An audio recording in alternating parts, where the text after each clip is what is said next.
El grito de mi marido resonó, insultando mi lentitud para recibir a su amante. Él no se daba cuenta. Yo no era la esposa tonta y sumisa. En 15 minutos, su sonrisa arrogante se desvanecería, reemplazada por la ruina total que había preparado meticulosamente. Solo tenía que esperar el momento justo. Antes de que comience la historia, por favor, escribid en los comentarios desde qué parte de España estáis viendo esto. Y no olvidéis darle a me gusta y suscribiros para que este canal pueda seguir creciendo y ofreceros historias aún más interesantes. La voz de barítono estalló como un trueno en un día despejado, sacudiendo las paredes del salón que durante tanto tiempo habían sido testigos mudos de mi paciencia. ¿Dónde diablos te habías metido, mujer inútil? Mi futura esposa lleva esperando un buen rato y tú ni siquiera has preparado la comida. Estúpida. El grito de Javier fue tan fuerte que pude ver las venas de su cuello hincharse, como si estuvieran a punto de estallar por la rabia contenida. Su rostro estaba rojo, en contraste con la costosa camisa blanca que llevaba. Una camisa que, por cierto, había comprado el mes pasado con mi tarjeta de crédito adicional. Me quedé paralizada en el umbral de la cocina, con las manos aún mojadas por fregar los platos. Su mirada me atravesó, afilada, llena de un odio y un asco, que ya no se molestaba en ocultar. En el sofá de piel italiana color crema, un sofá que pagué al contado con el dinero de la herencia de mi padre hace 2 años, estaba sentada una mujer joven con un vestido demasiado ajustado y un maquillaje excesivo. Era Sofía, la mujer a la que Javier llamaba su futura esposa. Estaba ocupada limándose las uñas, pintadas de un rojo chillón, soplando de vez en cuando las virutas con un gesto afectado para parecer elegante. A mis ojos no era más que una parásita sinvergüenza. Al oír el grito de Javier, Sofía levantó la vista. La comisura de sus labios se curvó en una sonrisa despectiva. Su mirada recorrió mi aspecto de la cabeza a los pies. Era consciente de que mi apariencia actual distaba mucho de ser glamurosa. Solo llevaba una bata de estar por casa, ya algo descolorida, y el pelo recogido en un moño descuidado. Pero ella no sabía que bajo esa bata raída se encontraba la dueña legítima de cada centímetro del suelo de mármol que sus tacones de aguja estaban pisando. «Ay, Javier, cariño», la voz de Sofía sonaba melosa, deliberadamente suave pero cargada de veneno. «Pobrecita tu mujer. Mírala. Parece una asistenta recién llegada del pueblo. ¿Es que no le han enseñado a servir a los invitados de honor? ¿Y yo que tengo un hambre que me muero? ¿Cómo dejas que la futura señora de la casa espere tanto?» Javier resopló y se volvió hacia mí, con una mirada aún más furiosa. «¿Lo has oído? ¿O es que eres sorda y muda? Trae la comida aquí ahora mismo. No me dejes en ridículo delante de Sofía». Antes de que pudiera responder, otra voz se unió desde el salón contiguo. La señora Carmen, mi suegra, apareció abanicándose la cara con la mano, como si mi sola presencia trajera una ola de calor sofocante. La mujer de mediana edad se acercó a Sofía, se sentó a su lado y le dio unas palmaditas cariñosas en el muslo. «Paciencia, Sofía, cielo», dijo la señora Carmen con un tono increíblemente dulce, un contraste de 180 grados con la mirada que me dirigió a mí. Sus ojos se clavaron en mí, sus labios se torcieron en un gesto de desprecio. «Oye, Clara, ya tienes bastante con ser estéril, pobre y una arrimada, para encima ser una vaga. Deberías estar agradecida de que Javier todavía te acoja en este piso de lujo. Si no fuera por la bondad de mi hijo, ya estarías pidiendo limosna en la boca del metro. Anda, ve a cocinar algo delicioso para Sofía. Tómalo como una práctica antes de que te echemos a la calle y Sofía se convierta oficialmente en la señora de esta casa». Mi corazón sintió una punzada de dolor al oír esas palabras, no de tristeza, sino de asombro ante el grosor de su descaro. ¿Estéril? Llevábamos casados 3 años y era Javier quien siempre se negaba a hacerse pruebas de fertilidad. ¿Pobre? ¿Arrimada? Me moría de ganas de soltar una carcajada en sus caras. Me moría de ganas de estamparles en la cara la escritura de la casa, la documentación del coche y mis extractos bancarios, todos a mi nombre, para que abrieran los ojos de una vez. Pero me contuve. Respiré hondo, regulando los latidos de mi corazón para mantener la calma. No podía estallar ahora. Aún no era el momento. Miré el gran reloj de pared que colgaba sobre el televisor. Las 11:45. Exactamente en 15 minutos. Solo 15 minutos. Lo había organizado todo con una precisión quirúrgica.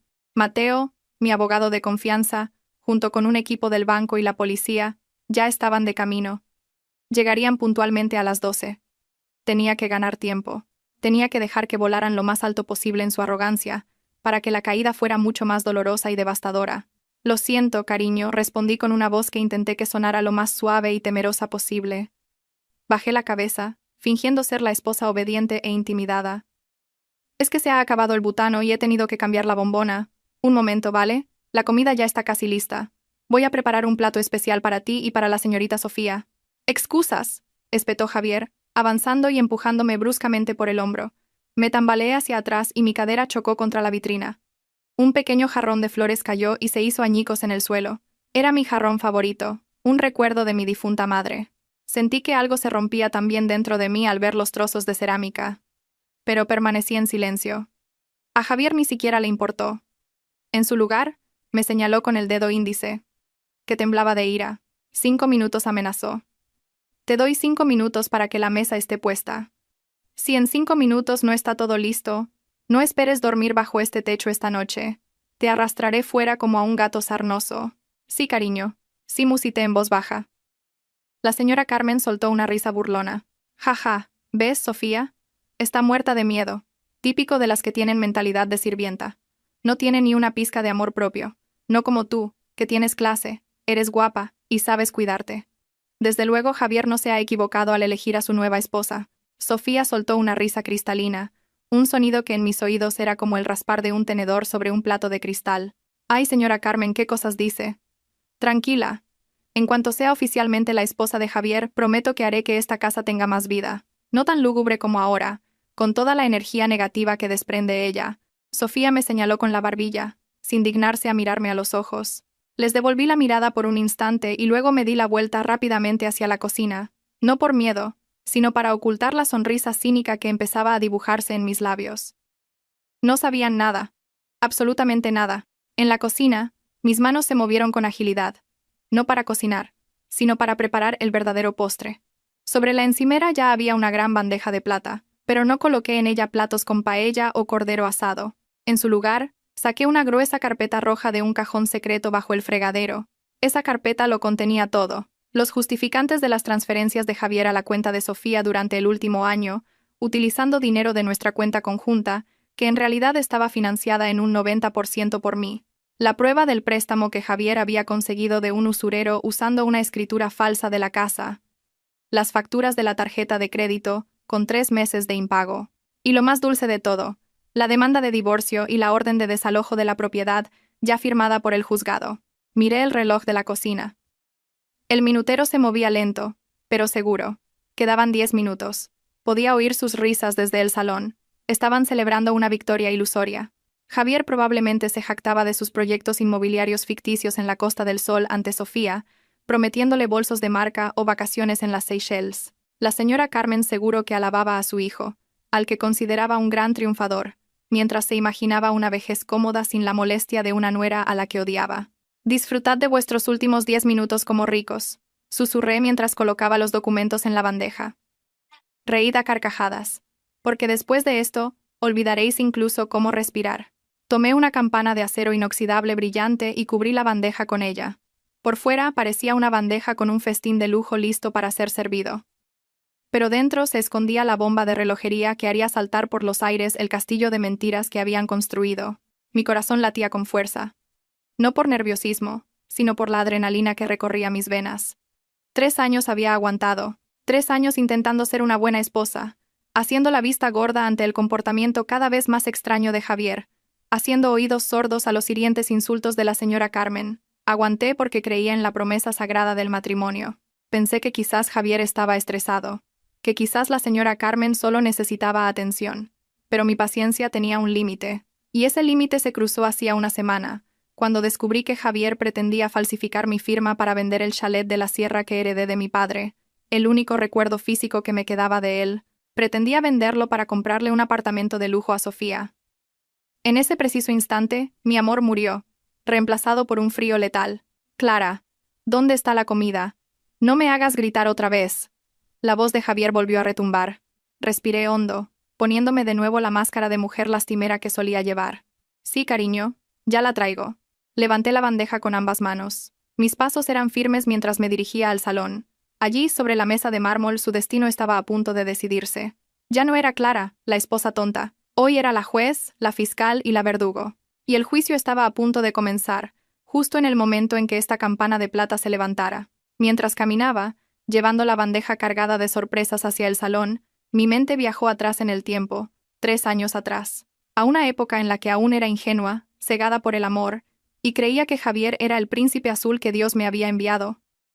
Nuestro encuentro pareció sacado de un cuento de hadas. Javier llegó a mi vida con una apariencia impecable. Yo acababa de perder a mi padre, mi único protector después de que mi madre falleciera años antes. Era una heredera solitaria, frágil y desesperadamente necesitada de un hombro en el que apoyarme. Javier, con todo su encanto, llenó ese vacío a la perfección. Decía ser un joven y exitoso promotor inmobiliario, especializado en resorts de lujo en la Costa del Sol. Siempre vestía de punta en blanco, trajes caros, relojes de marca y un reluciente sedán negro que siempre conducía cuando venía a recogerme. Hablaba de inversiones, de la bolsa, de reuniones con clientes extranjeros.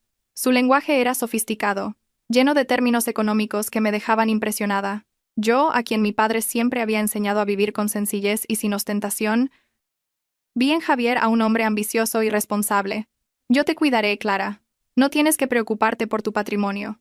Deja que yo lo gestione, que lo haga crecer para asegurar el futuro de nuestros hijos, me dijo con dulzura cuando me pidió matrimonio en un lujoso restaurante en la azotea de un rascacielos. Estúpida de mí. Asentí con los ojos llenos de lágrimas. No sabía que todo el lujo que exhibía era una ilusión. El coche era de alquiler. El reloj, una imitación de alta calidad.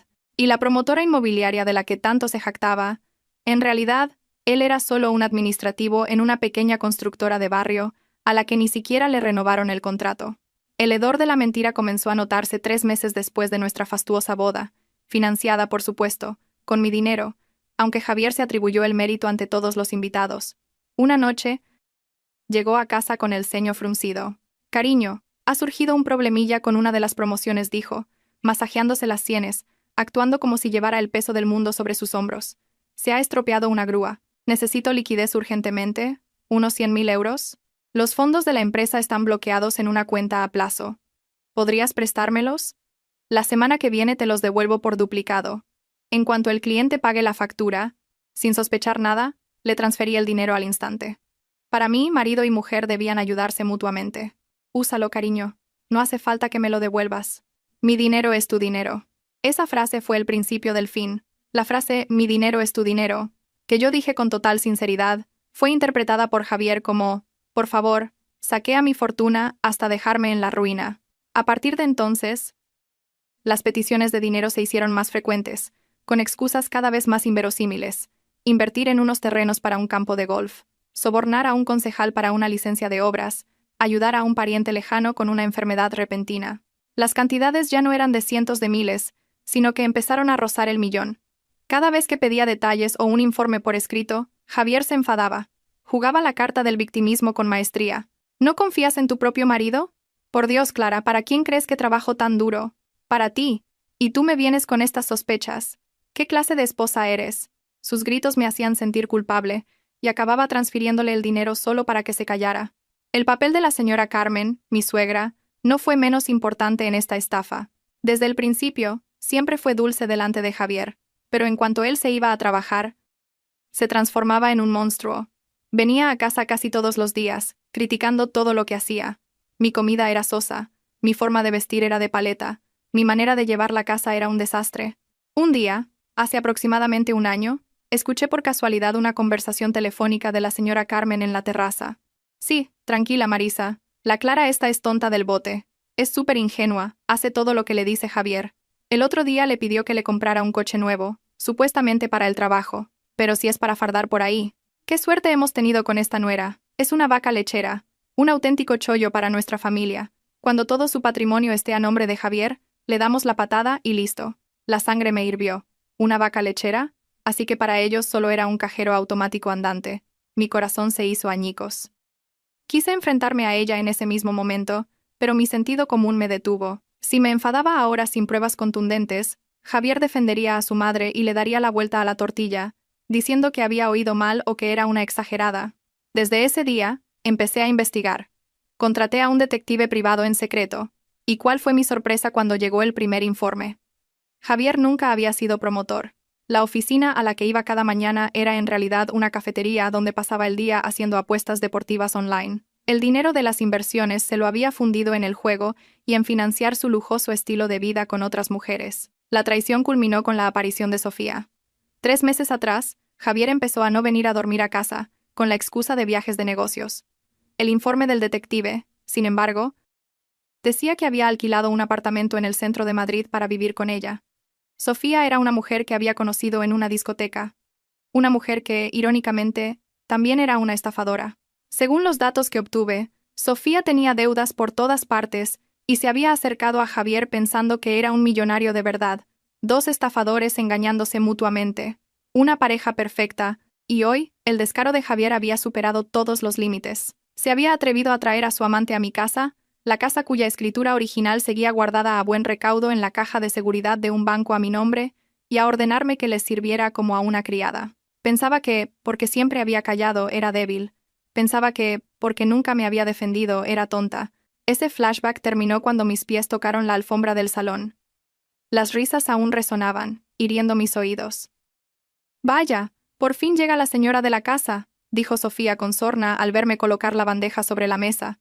«Ya era hora. ¿Qué has cocinado? Más te vale que esté bueno, o te lo escupo en la cara». «Sí, qué lentitud», añadió la señora Carmen mientras cogía un puñado de patatas fritas de un bol. «Deberías aprender de Sofía, ella sí que es espabilada, no como tú, que eres más lenta que un caracol». Javier miró la bandeja cubierta con ojos brillantes de hambre. «Así me gusta. Venga, destápalo. Me muero de hambre».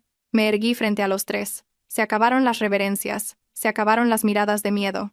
Miré a Javier fijamente a los ojos, luego a la señora Carmen, y finalmente a Sofía. Una leve sonrisa se dibujó en mis labios. «Que aproveche, cariño.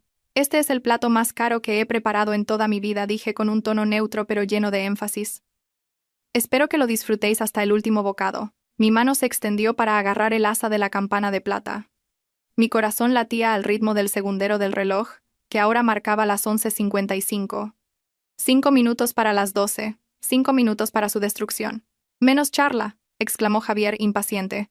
«Ábrelo». Con un movimiento rápido y decidido, levanté la campana. SSCC. La luz de la lámpara de araña de cristal se reflejó en la superficie de la bandeja de plata, iluminando una pila de papeles gruesos cuidadosamente ordenados. No era comida.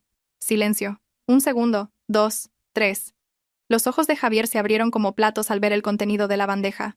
No había cordero asado ni sopa de marisco. Era una pila de documentos con el membrete del juzgado y del banco. Y encima de todo, una fotografía de tamaño 10x15 que mostraba a Javier y Sofía besándose frente a una joyería, con la fecha y la hora claramente visibles. ¿Qué es esto?», la voz de Javier se quebró.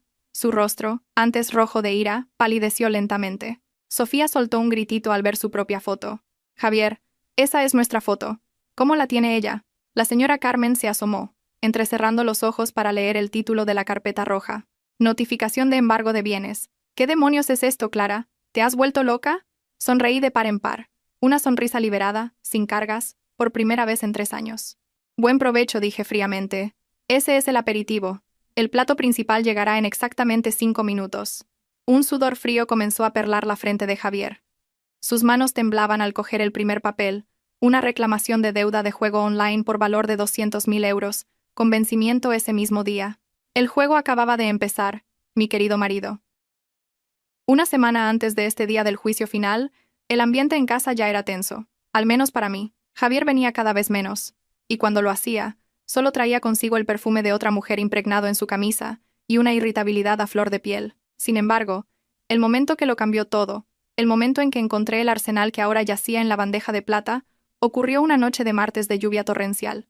Esa noche Javier llegó completamente borracho. Un conductor de BTC tuvo que ayudarle a llegar hasta la puerta. Balbuceaba incoherencias, repitiendo el nombre de Sofía una y otra vez, delante de mí. ¿Qué esposa no sentiría su corazón destrozado al oír a su marido llamar a otra mujer en su inconsciencia? Pero para entonces, mis lágrimas ya se habían secado. Simplemente le ayudé a entrar, le quité los zapatos y dejé que se desplomara en el sofá, ya que se negaba a subir al dormitorio. En medio del caos, su maletín de cuero negro, que siempre llevaba a todas partes, se le cayó del hombro, esparciendo su contenido por el suelo. Normalmente, ese maletín era un objeto sagrado que nadie, ni siquiera yo, podía tocar. Siempre lo cerraba con una combinación y me gritaba furioso si simplemente lo movía para barrer. Pero esa noche, el cierre estaba abierto. Quizás por la borrachera se olvidó de cerrarlo después de alguna transacción o reunión. Al principio mi intención era recoger sus cosas para que no se enfadara al despertar, pero mis ojos se toparon con algo que sobresalía de una carpeta marrón medio rota. Era una escritura de propiedad de color verde. Mi corazón se aceleró. Que yo supiera, todas las escrituras de nuestros bienes, incluida la de esta casa y la del chalet de la sierra, estaban guardadas en una caja de seguridad del banco cuya única llave tenía yo. ¿Por qué había una escritura en el maletín de Javier? Con manos temblorosas, recogí el documento. Lo abrí bajo la tenue luz del salón. Mis ojos se desorbitaron al leer los detalles. Era la escritura de esta casa, la casa en la que vivíamos, pero el titular era Javier. La sangre se me heló. ¿Cómo era posible?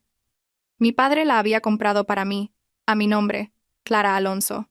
Corrí a mi habitación, cogí una pequeña lupa que usaba para coser y examiné la escritura con más detenimiento. La textura del papel era diferente. El holograma no reflejaba la luz correctamente. La firma del notario parecía ligeramente pixelada, como una copia escaneada e impresa en alta calidad. Era falsa. Javier había falsificado la escritura de mi casa. La pregunta era, ¿para qué? La curiosidad venció al miedo. Volví al salón, asegurándome de que Javier seguía roncando ruidosamente, y registré el resto del maletín.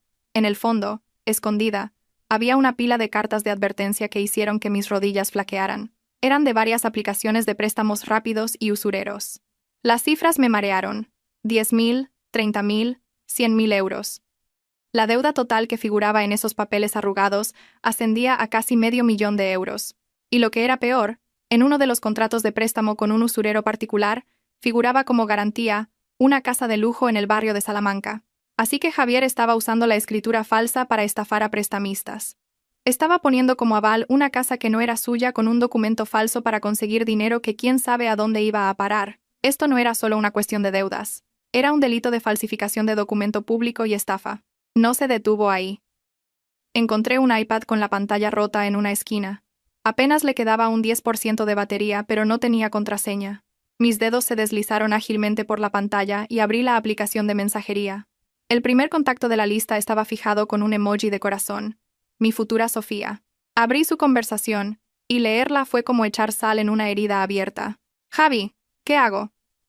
Los matones del prestamista han vuelto a venir a mi piso. Amenazan con liarla en mi trabajo si no pago los intereses de este mes. Había escrito Sofía 2 días antes. Javier respondió. Tranquila, cariño. A la vaca lechera. Así me llamaba. Le voy a decir mañana que venda sus joyas. Le diré que es para invertir en un nuevo proyecto. Te transferiré el dinero para que esos tipos se callen. Sofía contestó. Tardas mucho. Javi, ¿cuándo vamos a echarla de una vez? Estoy deseando ser la señora de la casa. Vendemos el piso y nos vamos del país. ¿Qué te parece? Así liquidamos todas nuestras deudas. Paciencia, amor. La escritura original está en el banco, y la llave la tiene ella. Estoy buscando la forma de quitársela o de obligarla a firmar un poder. Tú tranquila. Es tonta. Es fácil de engañar. Tú solo preocúpate de atenderme bien esta noche, ¿eh? Mis lágrimas no cayeron. Lo que sentí fue una náusea abrumadora. Asco. Sentí un asco profundo por haber compartido mi cama con un monstruo como Javier.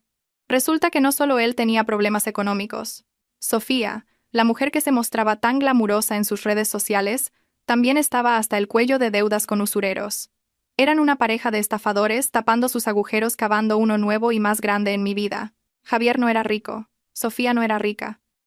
Ambos eran parásitos hambrientos, y yo era su huésped. Esa noche, junto al cuerpo de mi marido que apestaba a alcohol, descubrí una verdad tan dolorosa como liberadora. Siempre había tenido miedo de perder a Javier porque pensaba que, a su manera, me quería. Pero esa noche me di cuenta de que nunca me había querido. Solo había querido mi dinero. Y ahora que conocía sus sucias entrañas deudas millonarias, una escritura falsa y el hecho de que Sofía también era perseguida por prestamistas, yo tenía el control total. Fotografié todos los documentos con mi móvil, la escritura falsa, las cartas de deuda, el historial de chat repugnante. Después de guardar todas las pruebas a buen recaudo en la nube, protegidas con doble contraseña, volví a guardar todo en el maletín de Javier como si nunca lo hubiera tocado. Me senté en el suelo frío durante horas, mirando el rostro dormido de Javier. El rostro que una vez adoré ahora me parecía la máscara agrietada de un demonio. Mi tristeza se evaporó lentamente, reemplazada por un frío que me calaba los huesos. Mi amor había muerto esa noche, asesinado por los hechos que tenía ante mí. Me llamas tonta, cariño, le susurré al oído. Ya veremos quién acaba llorando lágrimas de sangre. Me levanté. Mis piernas se sentían ligeras, ya no temblaban. El descubrimiento de este arsenal fue el punto de inflexión. No sería más la víctima. No sería más la esposa sumisa y ciega. Tenía el as de la manga que podía destruir sus vidas en un instante. Conocía el mayor miedo de Javier. Temía ser pobre y temía ir a la cárcel. Y yo tenía la llave para enviarlo a ambos infiernos a la vez. Esa noche no dormí. Pasé el resto de la madrugada trazando un plan en mi cabeza. Cada insulto de la señora Carmen, cada grito de Javier, cada mirada condescendiente de Sofía. Todo se arremolinaba en mi mente, convirtiéndose en el combustible para una venganza perfecta.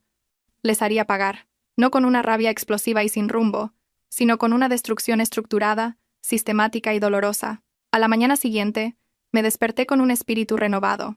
La Clara llorona y sumisa había muerto, enterrada junto a la ilusión de un matrimonio feliz. Me levanté más temprano de lo habitual. Le preparé el café a Javier como si nada, incluso le preparé la ropa para el trabajo. Mi sonrisa esa mañana fue la mejor actuación de mi vida. En cuanto Javier se fue con la excusa de una reunión importante, aunque yo sabía que iba a ver a Sofía, me puse en marcha. Mi primer paso no fue llorar en un rincón, sino llamar a la única persona que podía ayudarme a ejecutar mi plan de forma legal y letal, Mateo. Mateo era un amigo de la infancia que se había convertido en un abogado de éxito. Llevaba mucho tiempo desconfiando de Javier, pero yo siempre había hecho oídos sordos a sus advertencias. «Hola, Mateo», dije cuando respondió. Mi voz era tranquila, plana y fría. «Clara, qué raro que llames tan temprano. ¿Qué pasa? ¿Tu marido ha vuelto a hacer de las suyas?» La voz de Mateo sonaba preocupada. «Necesito tu ayuda, Mateo. Quiero acabar con todo esto. Tengo pruebas de delitos penales, de adulterio y de estafa. Quiero que prepares los papeles del divorcio. Pero no solo eso. Quiero que prepares un equipo para la ejecución de bienes y su detención». Hubo un silencio al otro lado, seguido de un suspiro de alivio de Mateo. «Por fin te has dado cuenta, Clara». «De acuerdo. ¿Dónde nos vemos?» «No en tu casa». Nos reunimos en una cafetería discreta, lejos del alcance de Javier. Le entregué todas las fotos de las pruebas que había conseguido. Mateo las examinó una por una, con el rostro cada vez más serio y tenso de ira. «Esto es una locura», Clara murmuró, señalando la foto de la escritura falsa. «Falsificar un documento público y usarlo como garantía ante terceros. Estafa, apropiación indebida. Javier se enfrenta a varios delitos. Podría pudrirse en la cárcel un mínimo de 5 años. Y en cuanto a estas deudas, si los usureros se enteran de que la escritura que tienen es falsa, acabarán con él antes de que la policía pueda detenerlo». «Eso es lo que quiero», Mateo respondí, sorbiendo mi café solo sin azúcar. Amargo, como mi vida los últimos 3 años. Pero no quiero que lo detengan sin más. Sería demasiado fácil. Quiero que se sienta en la cima del mundo primero. Quiero que crea que ha ganado, que ha conseguido pisotearme. Y justo entonces, lo hundiremos con toda la fuerza posible». Mateo me miró con otros ojos. Vio mi transformación. «De acuerdo. ¿Cuál es tu plan?» Trazamos el escenario con todo detalle. Le pedí a Mateo que bloqueara todos los accesos financieros de Javier vinculados a mí. El acceso a la cuenta conjunta, que contenía mi dinero, y cualquier otra facilidad de la que disfrutara. Pero el bloqueo debía activarse en un momento específico, justo cuando yo diera la señal el día de. «También quiero que contactes con el señor García», le pedí. El señor García era el jefe de seguridad de nuestra urbanización, un policía jubilado con buenos contactos en la comisaría local. Quiero que, cuando yo destape todo, la policía ya esté esperando en la puerta para llevárselo por la denuncia de falsificación que tú habrás presentado en mi nombre esa misma mañana. «Hecho». «¿Y qué hacemos con Sofía y su madre?» «Deja que estén allí. Yo me encargaré de atraerlas. Haré que Javier se sienta tan seguro de sí mismo que se atreva a traer a su amante a casa. Cuando los 3 estén reunidos, cerraremos las puertas». Los días siguientes fueron puro teatro. Me convertí en la mejor de las actrices. Fingí ser aún más tonta y débil delante de Javier. Cuando volvió a pedirme dinero para reparar una máquina de la obra, se lo di, pero una cantidad pequeña. Lo suficiente para que sintiera que aún podía ordeñarme, pero no lo bastante para pagar sus deudas. Era una estrategia para que entrara en pánico y se sintiera presionado por los prestamistas. Y funcionó. Javier estaba cada vez más irritable. Las llamadas de los cobradores de deudas eran constantes. Yo fingía no oír nada. Lo veía pasearse por la terraza, gritando por teléfono, suplicando más tiempo. «Mi mujer es tonta, jefe. Le cuesta mucho soltar la pasta ahora. Dame 3 días más», La obligaré a firmar la venta de un activo, le oí gritar una tarde. Al oírlo, solo sonreí tras la cortina. 3 días, cariño. En 3 días llevarás un mono naranja. También empecé a asegurar mis bienes de valor. Las joyas de mi madre, la colección de relojes de mi padre y otros documentos importantes los fui trasladando poco a poco a mi antiguo piso, que estaba vacío, sin que nadie lo supiera. En la lujosa casa solo quedaban objetos de poco valor y las pertenencias de Javier. La culminación del plan fue esa mañana, el primer acto. Javier me había dicho la noche anterior, con tono arrogante, que iba a invitar a comer a un socio de negocios importante y a su madre. Me ordenó que preparara un gran festín. Yo sabía que socio de negocios era el código para Sofía. Quería alardear de su riqueza, que en realidad era la mía, delante de ella y de su madre, y al mismo tiempo intimidarme para que le entregara la escritura del chalet. Claro, cariño. Prepararé algo especial, le respondí. Esa mañana me vestí deliberadamente de forma descuidada. Me puse una bata vieja y descolorida. Quería crear un contraste con Sofía. Quería que sintieran asco por mí, que me subestimaran, que bajaran la guardia. En la cocina, mientras picaba cebolla, puse el móvil en silencio. Un mensaje de Mateo iluminó la pantalla. Equipo listo. Policía y banco confirmados. El bloqueo financiero se activará a las 12:05. El corte de luz a las 12:10, según instrucciones. Respondí con un escueto. Ejecutar. Luego empecé a disponer el plato principal en la bandeja de plata, la carpeta roja que contenía la ruina de Javier. La coloqué con cuidado, asegurándome de que cada prueba estuviera perfectamente ordenada. La foto del adulterio arriba del todo. Para el shock emocional. Seguida de las pruebas de las deudas. Para el shock financiero. Y rematado con la denuncia por falsificación.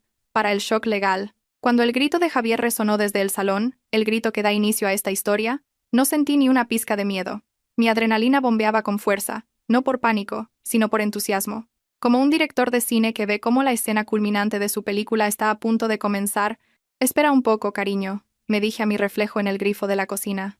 Mi mirada era afilada, sin rastro de duda. ¿Quieres ver quién es el inútil en esta casa?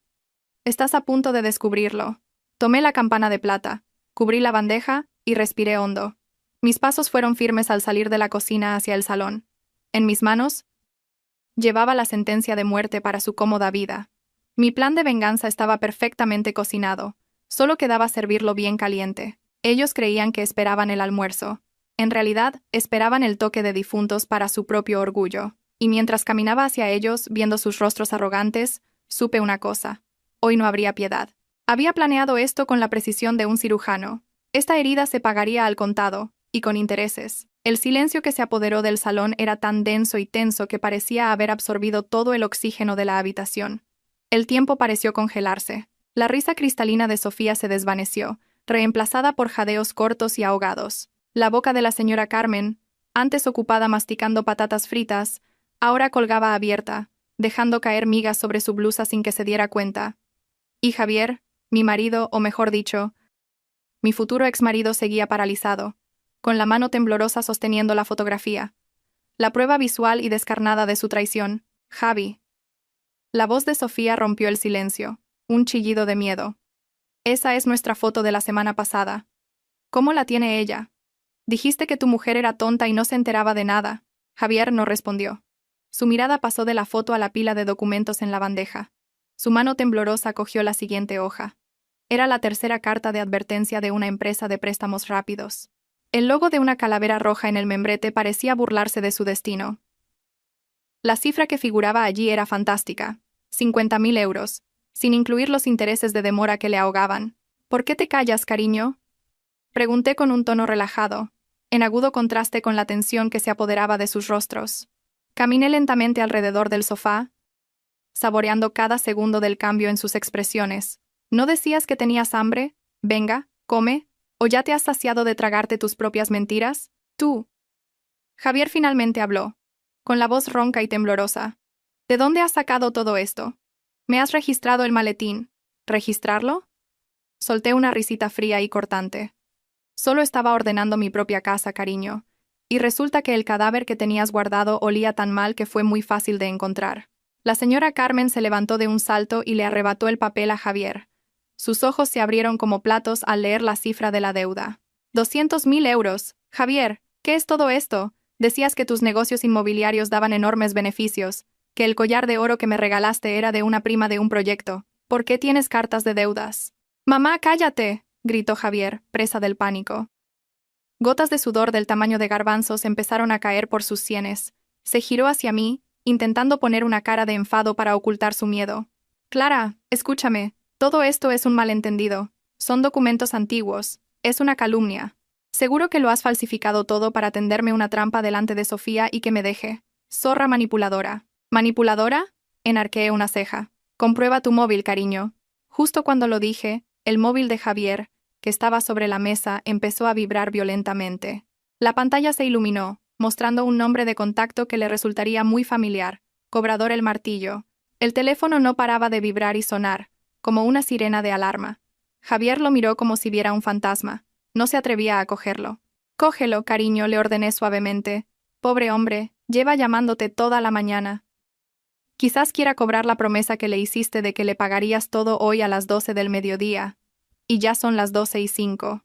Javier agarró el móvil y colgó la llamada bruscamente. Pero al segundo siguiente, una avalancha de notificaciones de mensajes empezó a sonar. Tring, tring, tring. El sonido creaba una hermosa orquesta de pánico para mis oídos. Javier abrió un mensaje, y su rostro, antes rojo, se volvió blanco como el papel. «¿Qué pasa, cariño? ¿El saldo está a cero?», le provoqué. Javier abrió apresuradamente su aplicación bancaria. Sus dedos se movían frenéticamente por la pantalla, intentando hacer una transferencia. Quizás quería pasar el poco dinero que quedaba a la cuenta de Sofía, o simplemente asegurarse de que aún tenía el control. «Mierda», maldijo. «¿Por qué no me deja entrar? Usuario bloqueado. ¿Qué coño es esto?», probó con su tarjeta de crédito. Sacó la cartera y cogió la tarjeta platino de la que tanto presumía ante sus amigos. Una tarjeta que, en realidad, era una extensión de mi cuenta principal. Intentó llamar al banco, con el altavoz puesto por el pánico. La voz de una operadora automática resonó en la habitación. «Lo sentimos. Su tarjeta ha sido bloqueada permanentemente a petición del titular principal. Por favor, contacte con su entidad bancaria». Sofía, que había permanecido en silencio, empezó a inquietarse. Su rostro estaba pálido. Su sueño de una vida de lujo con un promotor inmobiliario se desmoronaba ante sus ojos. «Javi, ¿qué significa esto? ¿Tarjetas bloqueadas? ¿Deudas millonarias? Me dijiste que hoy me comprarías un apartamento, que el dinero ya estaba listo». «Tú te callas, Sofía», le gritó Javier, esta vez más bruscamente. Me miró con los ojos inyectados en sangre. «¿Qué has hecho?» «Clara, desbloquéalo todo ahora. No tienes derecho a hacer esto. Ahí también hay dinero de mi trabajo». «¿Tu trabajo?». Di un paso adelante, mirándole directamente a las pupilas dilatadas por el miedo. «¿Qué trabajo, cariño? ¿El de estafarme? ¿El de falsificar mi firma? El dinero de esa cuenta es, al 100%, herencia de mi padre. Y desde este preciso instante, ni un solo céntimo volverá a pasar por tu garganta». La situación se volvió caótica. La señora Carmen empezó a llorar a gritos. No de tristeza, sino al darse cuenta de que su fuente de ingresos se había cortado. «Clara, ¿cómo te atreves a hacerle esto a tu marido? Javier es el cabeza de familia.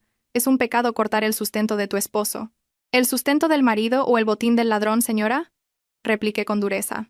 De repente, ¡clac!, todas las luces de la casa se apagaron. El aire acondicionado se detuvo. La habitación quedó en penumbra, apenas iluminada por la luz del sol que se colaba por las cortinas. «¿Y ahora qué?», gritó Sofía, histérica. «¿Por qué se ha ido la luz? ¡Qué calor!». Sonreí satisfecha, justo a tiempo. «Oh, lo siento», dije con un falso tono de arrepentimiento. «Parece que la compañía eléctrica acaba de cortar el suministro.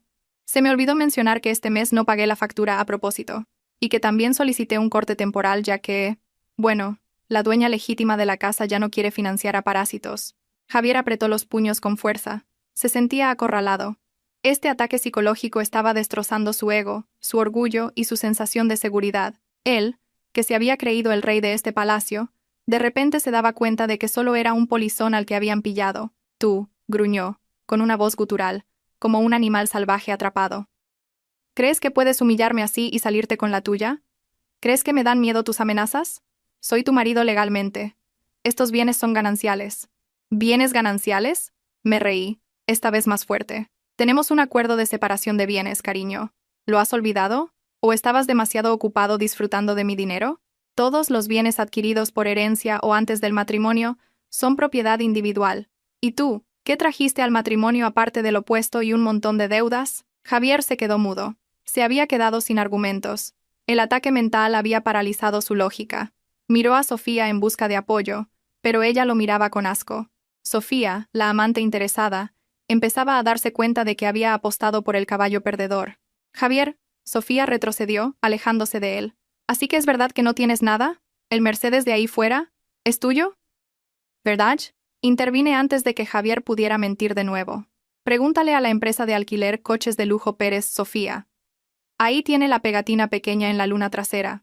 Si te fijas bien, verás que lleva 3 meses sin pagar el alquiler, y el dueño ya me ha enviado un mensaje. Dice que viene a recogerlo hoy mismo. El rostro de Sofía se derrumbó por completo. «¡Estafador!», le gritó a Javier. Este caos mental era un espectáculo maravilloso. Javier, el hombretón poderoso, ahora parecía un enano. La señora Carmen, la mujer déspota, ahora parecía patética. Y Sofía, la arrogante, ahora estaba aterrada. Pero esto aún no había terminado. Solo habían probado la cáscara. Ahora era el momento de destruirlos con la verdad irrefutable. El momento del golpe de gracia. La humillación, mezclada con el pánico, hizo que Javier perdiera por completo la cabeza. Al oír a Sofía llamarle estafador y ver mi inquebrantable sonrisa de victoria, su frágil ego explotó. Ya no podía pensar con claridad. Sus instintos primitivos tomaron el control. La violencia. «¡Bruja del infierno!», gritó Javier, abalanzándose sobre mí. Levantó la mano, listo para darme una bofetada. «Por tu culpa todo se ha ido a la mierda. ¡Muérete!», la señora Carmen gritó. Sofía se tapó la boca con las manos. Pero yo no me moví. No retrocedí ni un centímetro. Lo miré directamente a los ojos. Hace 3 años me habría acurrucado de miedo. Pero hoy recibí su furia totalmente preparada. Justo antes de que su mano tocara mi mejilla, cogí una gruesa carpeta verde de la bandeja y la golpeé con fuerza sobre la mesa de mármol. ¡Crack! El sonido fue tan fuerte que detuvo el avance de Javier en seco. Se quedó paralizado, con los ojos fijos en la carpeta verde. «Tócame un solo pelo y te pudrirás en la cárcel mucho más tiempo del que tengo planeado», le espeté. Mi voz retumbó, mucho más autoritaria y aterradora que sus gritos. Abrí la carpeta bruscamente. Dentro, reluciente, estaba la escritura de propiedad, la original. Su holograma brillaba bajo la luz del sol. «Mira esto, Javier, míralo bien», dije, señalando el nombre. «Título de propiedad a nombre de Clara Alonso. No de Javier, no de la señora Carmen, no de Sofía». Javier boqueó, con la respiración agitada. Miró la escritura, luego a mí, luego a la copia falsa que había estado en sus manos. La diferencia era abismal. «Pero yo se la di al prestamista», tartamudeó. Más pálido que un muerto. «Lo que le diste fue basura», le corté. «Has falsificado un documento público, Javier. ¿Sabes cuál es la pena? Artículos 390 y 392 del Código Penal, de 3 a 6 años de prisión. Y eso es solo por un delito. Sin contar la estafa, la apropiación indebida y la violencia psicológica, para la que ya tengo un informe psiquiátrico preparado». Javier retrocedió. Sus piernas flaquearon y se desplomó de nuevo en el sofá, golpeando las piernas de Sofía, pero ella se las apartó de un manotazo. «¡Apártate de mí, muerto de hambre!», gritó Sofía. Su voz era un chillido agudo y furioso. La mujer se había vuelto contra él. Se sentía completamente estafada. «Dijiste que eras rico, que esta casa era tuya. Me prometiste una vida de lujos. Y resulta que eres un parásito. Dejé a mi novio, que es policía, por ti, cabrón. Sofía, escúchame». Javier intentó cogerle la mano, suplicante. «Plas». Sofía le dio una bofetada tan fuerte que el sonido resonó en todo el salón. Mi mejilla se salvó, pero la de Javier ahora estaba roja, marcada con los 5 dedos de su propia amante. Una ironía deliciosa. «No me toques», chilló Sofía. Cogió apresuradamente su bolso de Hermès, que yo sabía que era false. «Me largo de aquí. No quiero tener nada que ver con los problemas de un pobre diablo como tú. Tengo deudas que pagar, y pensaba que tú eras la solución. Resulta que eres un problema más». «Espera», Sofía la llamé con frialdad. Se detuvo en la puerta y se giró, mirándome con miedo. Sabía que ahora yo tenía el control. «No te vayas tan deprisa», dije, sacando otro papel de mi bandeja mágica. «¿Crees que no sé quién eres?» «Sofía Jiménez. Ex camarera de discoteca. Debes 7.000 euros a una financiera y estás en busca y captura por estafar el dinero de un fondo de inversión ilegal en tu pueblo, ¿verdad?». Los ojos de Sofía se salieron de sus órbitas. «¿Cómo?». ¿Cómo lo sabes? Lo sé todo, respondí secamente. Y para que lo sepas, la policía que está de camino no solo viene a por Javier. También hay una denuncia a nombre de Sofía Jiménez. Así que es inútil que corras. El vigilante de la entrada ya tiene retenido tu DNI que dejaste en la garita al entrar. Sofía se desplomó en el suelo, llorando a gritos, sin fuerzas en las piernas. Estaba atrapada. Ahora le tocaba a la señora Carmen. La anciana, viendo a su hijo y a su futura nuera ideal destruidos en cuestión de minutos, probó su última táctica, la lástima. De repente, se arrodilló a mis pies, abrazando mis rodillas con fuerza. Sus lágrimas de cocodrilo brotaron a raudales. Clara, mi niña, mi nuera querida, no hagas esto, hija.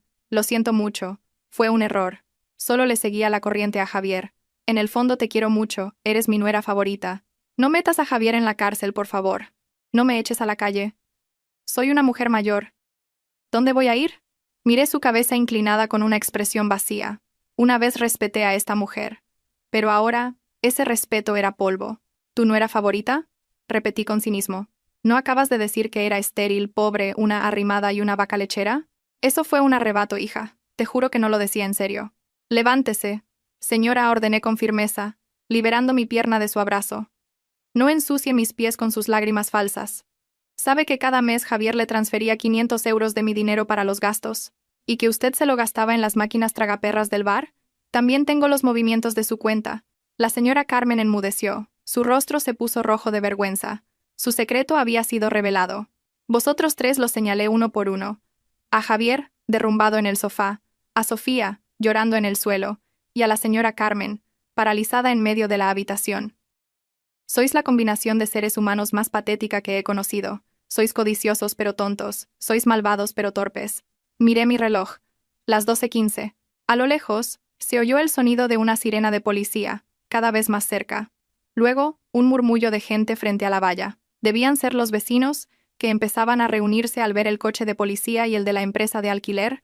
Se acabó el tiempo, murmuré. Javier levantó la cabeza al oír la sirena. Sus ojos reflejaban una desesperación absoluta. Clara, Clara, por favor. Soy tu marido. Podemos hablarlo. Cambiaré. Te lo juro. Cambiaré. No dejes que me lleven. Negué lentamente con la cabeza.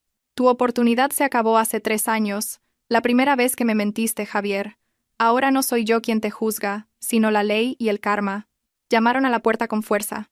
Buenos días, policía. Se oyó una voz grave desde fuera. Caminé hacia la puerta principal. Mis pasos eran ligeros, como si me hubieran quitado un peso de encima. Agarré el pomo, me giré una última vez para ver a Javier, que ahora lloraba como un niño pequeño. Disfruta de tu ruina, mi amor, susurré, y abrí la puerta de par en par. La luz del sol entró a raudales, iluminando los rostros curiosos de los vecinos, del señor García, de Mateo y de 2 agentes de policía uniformados, listos para sacar la basura de mi palacio. El juicio público estaba a punto de comenzar, y yo iba a disfrutarlo desde primera fila. La puerta de roble macizo se abrió de par en par, revelando una escena que se convertiría en la peor pesadilla de Javier para el resto de su vida. En el jardín delantero, docenas de pares de ojos nos miraban ávidamente. Vecinos, el repartidor de pan, los guardias de seguridad, todos se habían congregado, formando un semicírculo, como si esperaran un espectáculo de circo. Los móviles apuntaban en alto, listos para grabar cada segundo de la caída de esta familia impostora y difundirlo por los grupos de WhatsApp y las redes sociales. Mateo entró primero, seguido por el señor García y los 2 policías. El rostro de Mateo era impasible, pero sus ojos brillaban con satisfacción al ver a Javier derrumbado en el sofá. Javier Morales, dijo uno de los policías con voz firme, mostrándole una orden de detención. Queda detenido como presunto autor de los delitos de falsificación de documento público, estafa y apropiación indebida. Tiene derecho a guardar silencio. Javier temblaba violentamente. Intentó levantarse, pero sus piernas no le respondían. Agente, es un malentendido. Mi mujer solo estaba bromeando. Clara, diles que es una broma, me gritó, desesperado. Me puse al lado de Mateo, con los brazos cruzados. Aquí no hay ninguna broma, agente. Por favor, llévenselo. Todas las pruebas originales ya están en manos de mi abogado. Espósenlo, ordenó el policía a su compañero.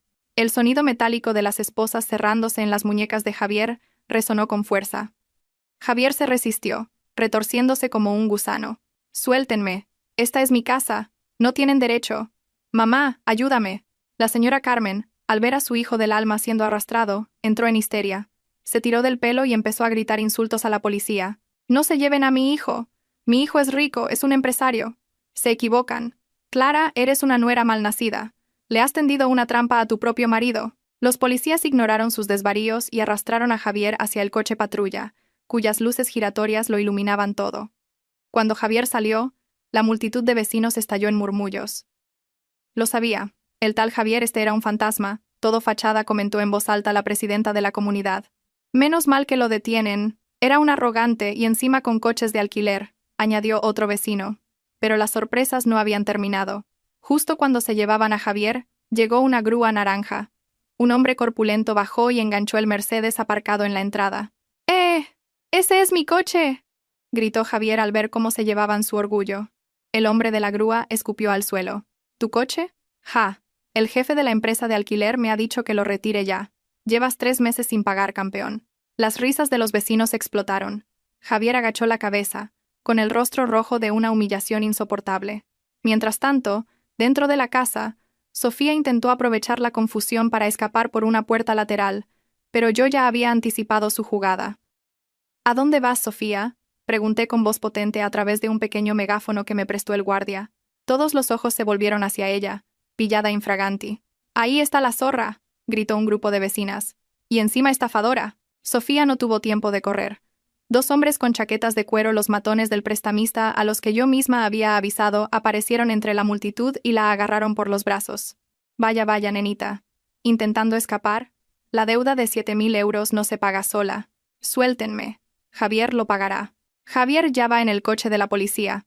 «Ahora te vienes tú con nosotros a la oficina», dijo uno de ellos, arrastrándola mientras ella pataleaba y gritaba. Ahora solo quedaba la señora Carmen, sola en el porche, confusa y avergonzada. Me miró suplicante. «Clara, ¿dónde voy a dormir esta noche?», susurró. Miré al señor García. «Señor García, por favor, limpie mi casa de basura. Saque todas sus cosas ahora mismo». 3 guardias entraron en la casa. No hicieron las maletas. Simplemente cogieron la ropa de Javier, los vestidos de la señora Carmen y los cosméticos de Sofía y los arrojaron a la calle. La ropa de marca falsa quedó esparcida por el asfalto. «Puede recoger sus cosas, señora», le dije fríamente a mi suegra, «y no vuelva a poner un pie en esta urbanización. Ya he dado instrucciones para que se le prohíba la entrada». La señora Carmen lloraba a gritos en medio de la calle, recogiendo su ropa sucia mientras los niños se reían de ella. Yo me quedé en la puerta, contemplando la escena con una inmensa sensación de alivio. No sentía ni una pizca de lástima. Cosechaban lo que habían sembrado. Me volví hacia Mateo, que me sonreía con orgullo. «Buen trabajo, Clara. Impecable. Gracias, Mateo. Ahora, por favor, cierra la puerta. Necesito un poco de paz para reconstruir mi vida». La pesada puerta de hierro se cerró con un fuerte clang, poniendo fin al capítulo más oscuro de mi vida y separando mi nuevo mundo de paz del mundo en ruinas que ellos mismos habían creado. Epílogo. 6 meses después. Han pasado 6 meses desde aquel día. El tiempo ha volado, llevándose el polvo del pasado y dejando brotes de nueva esperanza. Estoy sentada en la terraza del chalet de mi padre en la Sierra de Guadarrama.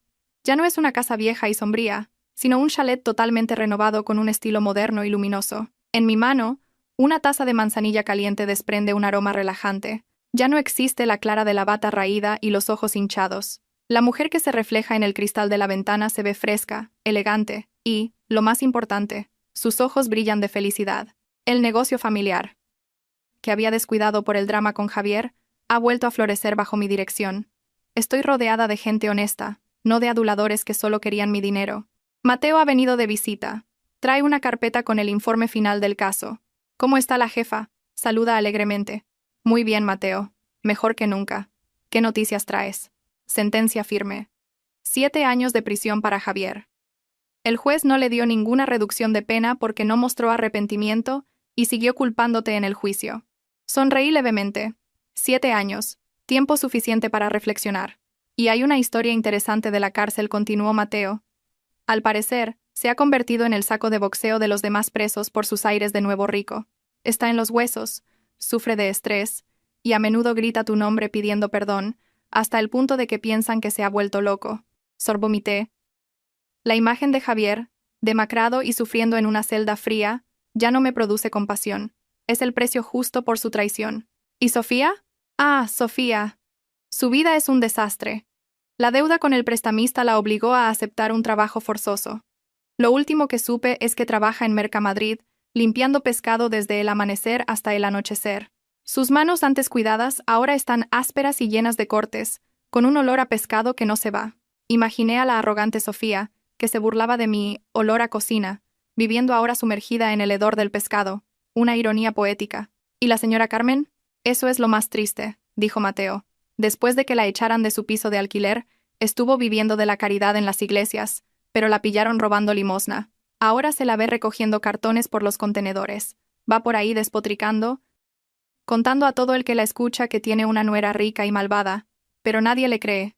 Piensan que es una vieja loca. Suspiré profundamente.